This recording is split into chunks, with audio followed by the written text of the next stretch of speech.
President Trump signing a stack of executive orders yesterday, making good on a major campaign promise, tackling illegal immigration. Let's bring in the new border czar to the president, Tom Homan, also the former acting ICE director. So, Tom, we were expecting, based on your initial schedule, that today roundups of criminal. This is the same guy that when he came on and he started talking about Denver's governor and Denver's mayor, saying that if they didn't want to help with the situation, get out of the way. And he didn't mind taking them to jail for obstruction of justice as well.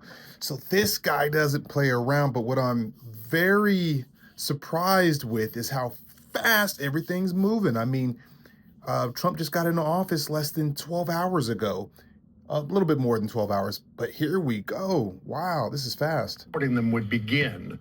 It seems to have been put on hold for a little while. When can we expect that to happen? Where will it begin? No, it started. It has started. ICE teams are out there as of today. We gave them the direction to prioritize public safety threats that we're looking for. So we've been working up the target list. There was some discussion about Chicago because the specific operational plan was released. So we had to look at and reevaluate. Does this raise officer safety concerns? And it does. Already have footage. I'm curious to know that if you are in a city where you're starting to see an uptick of police activity, let me know in the comments below. Let me know what city you're in. People would love to hear more about where there are upticks and seeing if this is really true, or is this just the media regurgitating old footage? Mm-hmm. But we've addressed that, and teams are all effective today. So critics were saying, okay, you're going to round up people's abuela, their grandmother, and ship them back to where they emigrated from. Who are the people that you're targeting, at least in this initial phase? Right out of the gates, public safety threats. Those who are in the country illegally that's been convicted or arrested for a serious crime. But let me be clear. It's not only public safety threats that will be arrested, because in sanctuary cities, we're not allowed to get that public safety threat in the jail, which means we got to go to the neighborhood and find him. And when we find him, he may be with others. And unlike the last administration, we're not going to tell. Read in between the lines.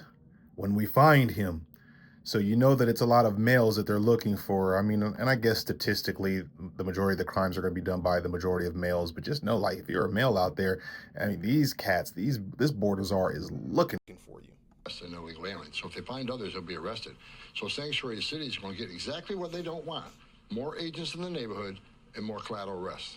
President Trump signed a number of executive orders, as we pointed out, on illegal immigration. Here's what he signed. He declared a national border emergency, ended birthright citizenship, ended catch and release, reinstated remain in Mexico, designated cartels as foreign terrorist organizations, deployed active troops to the southern border, and end the use of the CBP One app, which many people were using to schedule interviews to claim asylum here in the United States. I want to take a couple of those, but let's first of all go with this idea of ending birthright citizenship. It's enshrined in the 14th Amendment. How, with an executive order, can the president change that? Well, first of all, President Trump's a game changer. Every one of the executive orders we worked on, and these are game changers. This is going to give us the most secure border in my lifetime. So great for him to do that. Birthright citizenship is a major driver of illegal immigration. I knew all this guy needed was a green light. I knew from the moment that I saw this guy, he's like, I just want to work. I just want to get out here and do a job. I can just really tell that he's really hard for getting out here doing some work. Good or bad, I don't know. That's up to you to decide. I know I've done this over 3 decades. One of the first things an illegal alien does when they get here is get birth to U.S. citizen child. I think that makes him immune from our laws, right? So even if he goes to immigration court and loses his case, even though he's in the country illegally, he's convicted of a crime and gets to order removal, they think that the fact to have a U.S. citizen child would make him immune. We can't send that message to the whole world that you can enter our country illegally, which is a crime, you commit another crime, and you can even get removed by an immigration judge after expensive due process. But if you have a U.S. citizen child, you're off the hook. We can't send that message. We'll never fix the border. Right, but the 14th Amendment does not differentiate between somebody who's in this country legally or illegally. But I'm not an attorney, but I don't think the 14th Amendment enshrines that at all. We have just as many legal scholars, constitutional scholars. It doesn't really say that. So what President Trump is taking that action, we'll let Supreme Court decide that. Well, it's definitely going to go to the Supreme Court. I don't think there's any question of that. Designating the cartels in Mexico and elsewhere as foreign terrorist organizations. This is something that previous administrations have resisted doing because of the potential impact with the Mexican government.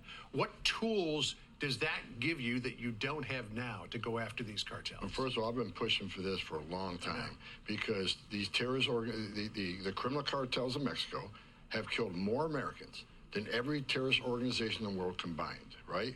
Record number of sex trafficking women and children, but the drugs, the fentanyl has killed over 250,000 Americans. So they need to be terrorist organizations. But that puts a whole weight of the United States government on them. Not only are we just going to, deal with the operations of Mexico, but Jalisco cartels in 43 countries around the world. So we'll work with other world leaders to attack this cartel all over the world and bring them to their knees. It has to be done. So we've got some more violence, this time on the northern border. Border Patrol agent David Malin was... Oh, man, you don't say. He segued that into more violence.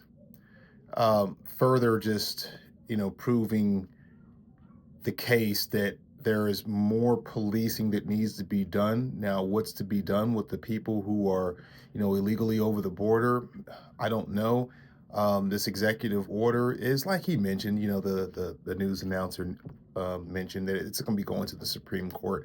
Know that this stuff just doesn't happen overnight. But again, I am surprised to see how fast all of this is going. And again, when you have a border czar, Homan, who's just rock hard to get going the next day. I'm sure he was dressed, 11 p.m. last night, ready to rock and roll today.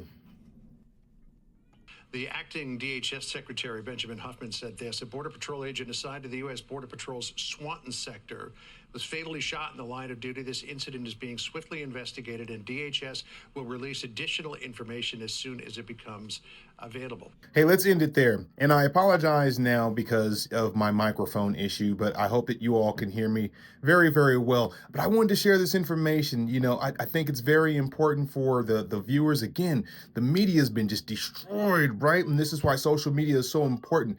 Independent journalism, people giving their own opinions. We can listen to the casters on the news, put out their biased opinions, but this is for you. So leave me some comments below. The comments have been on fire. The communication has been excellent. So I just want to thank all of y'all for just killing it lately. Talk soon.